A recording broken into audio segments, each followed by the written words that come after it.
Hello friends, welcome back to my YouTube channel Raftaar study. और आज हम आए हैं आपके साथ जुड़ने के लिए एक मोस्ट इंपॉर्टेंट टॉपिक लेकर के और मोस्ट ट्रेंडेबल टॉपिक लेकर के, जो है हमारा CAA, जिसका जो फुल फॉर्म होता है। सबसे पहले हम समझेंगे इसका जो फुल फॉर्म है वो क्या है, फिर इसके मीनिंग के बारे में समझेंगे और ये एक्चुअली में है क्या उसके बारे में हम समझेंगे। तो देखिए, CAA है, उसका जो फुल फॉर्म स्टार्ट होता है, C फॉर होता है सिटीजनशिप, A फॉर होता है अमेंडमेंट और A फॉर होता है एक्ट। ठीक है, तो नागरिकता संशोधन जो कानून आया था उसके ऊपर हम बात करेंगे, वो है क्या एक्चुअली में। ठीक है, तो समझते हैं। देखिए, यदि मैं इस क्रक्स में बात करूं, सबसे पहले इसका मतलब है क्या। तो जो CAA आया था उसका मकसद ये था कि जो हमारे जो पड़ोसी देश थे, पाकिस्तान हो गया, बांग्लादेश हो गया और अफगानिस्तान हो गया, उनमें से जो अलग अलग धर्म के जो मुसलमान जो लोग आए थे, जो कुछ भी हो सकते हैं, वो जो लोग भारत में आए थे, जो उनको शरणार्थी मिला था, तो उन लोगों को नागरिकता देने की बात हुई थी। ठीक है, तो उसको बोला गया है सिटीजनशिप अमेंडमेंट एक्ट। तो आइए हम समझते हैं इसमें है क्या।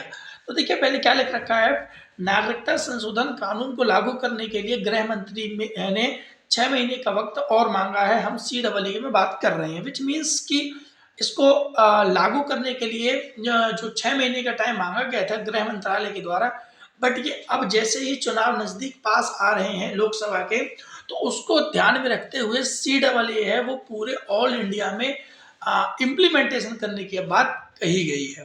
तो देखिए, 11 दिसंबर 2019 को संसद ने नागरिकता संशोधन बिल को पास कर कानून का रूप दे दिया। जो नागरिकता संशोधन बिल था, पहले सिटीजनशिप अमेंडमेंट बिल था, उसको CAA का रूप दे दिया, अमेंडमेंट एक्ट बना दिया गया कानून के तहत।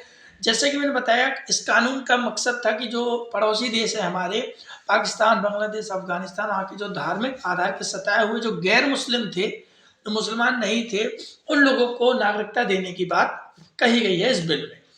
इन देशों में रहने वाले अल्पसंख्यक जैसे हिंदू हो गए, सिख हो गए, जैन, बौद्ध धर्म, ईसाई, पारसी के लोगों को कुछ शर्तें, कुछ उनके सामने कुछ शर्तें रख दी गई, जिस जिस उसके आधार पर उनको नागरिकता देने का प्रस्ताव किया गया कि उनके सामने भी कुछ शर्तें रखी गई, उसके बाद ही उनको प्रस्ताव देने की बात कही गई।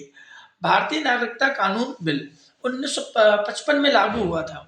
जो नागरिकता है, जो सिटीजन जो एक्ट है, वो 1955 में इम्प्लीमेंट हुआ था। इसमें बताया गया है कि जो विदेशी नागरिक को किन शर्तों के आधार पर भारत में नागरिकता दी जाएगी।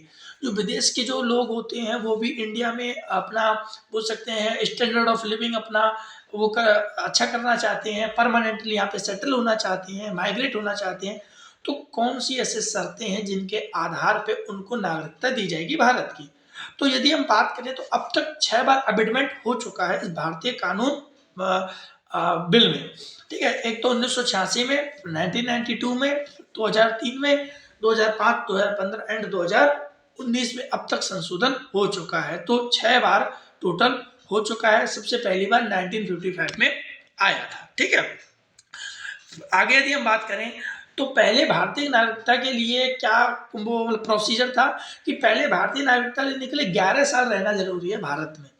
ठीक है ना, तो 11 साल रहने के लिए 11 साल रहना जरूरी था, बट इसको संशोधन करके इसकी जो टाइम ड्यूरेबिलिटी है, टाइम ड्यूरेशन है, वो घटा करके 6 साल कर दिया है कि 6 साल यदि कोई व्यक्ति यहाँ पर स्टे करता है प्रीवियस ईयरों में, तो उसको भारत की नागरिकता, इंडियन सिटीजनशिप मिल जाएगा। ठीक है, अब नागरिकता संशोधन विधेयक का बांग्लादेश की सीमा के करीब भारत के पूर्वोत्तर राज्य, जैसे भारतीय नागरिकता जो संशोधन भी जो बिल आया था, तो जो हमारे भारत के पूर्वोत्तर राज्य हैं, जैसे कि असम हो गया, पश्चिम बंगाल हो गया, इनमें खासा विरोध हुआ था। इसमें इसके अगेंस्ट में काम हुआ था। यहाँ पे ये लोग नहीं चाहते कि ये चीज इम्प्लीमेंटेशन हो।